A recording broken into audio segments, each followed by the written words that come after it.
Green chicken মালাইকারি অনেক unique একটা recipe. Instagram খুললে ইদানিং সামনে পড়ছে, ভাবলাম ট্রাই করা যাক। খেতে আসলে দারুণ হয়েছিল, এতটা ভালো হবে আমি আশা করিনি। এখানে আমি প্রায় 600 গ্রামের মতো চিকেন নিয়ে নিয়েছি। পাকিস্তানি যে চিকেনটা পাওয়া যায় সেটাই নিয়েছি। লেবু আর লবণ দিয়ে কিছুটা ম্যারিনেট করে 10 মিনিটের মতো আগে রেখে দিয়েছি। এতে করে চিকেনের এক্সট্রা কোনো স্মেল থাকলে ওটা চলে যায়। ব্লেন্ডারে আমি কাঁচামরিচ, বেশ ভালো পরিমাণে কাঁচামরিচ দিয়েছি যেহেতু আমরা ঝাল খাই, ধনেপাতা, পেঁয়াজ, রসুন, জিরা, আস্ত আদা দিলে ভালো হয়, আমার কাছে ছিল না তাই আমি পেস্ট দিয়ে নিয়েছি, আর টক দই দিয়েছি ফেটে।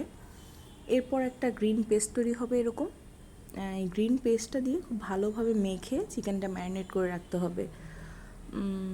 এই পর্যায়ে আসলে আমার মনে পড়েছে যে আমি গরম মশলাটা অ্যাড করতে ভুলে গিয়েছি, তাই আমি আবার একটু গরম মশলা অ্যাড করে নিচ্ছি।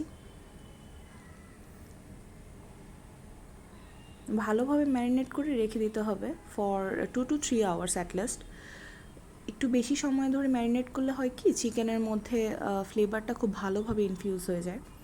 এরপরে চিকেনটাকে তুলে নিয়ে আমি একটা প্যানে ফ্রাই করে নিব। ফ্রাই করা হয়ে গেলে আলাদা তুলে রাখবো, আর ওই একই প্যানে একই তেলের ভিতরে ওই বাকি যে মশলাটা ছিল ওই মশলাটা খুব ভালোভাবে কষিয়ে নিব। এখানে এক্সট্রা কোনো পেঁয়াজ, গরম মশলা কিছুই দেওয়ার দরকার নেই। কষানো হয়ে গেলে চিকেনটা দিয়ে নেব। আর এখানে 1 কাপ ফুল ক্রিম দুধের সাথে 2 চামচ ক্রিম মিক্স করে দিয়ে নিয়েছি।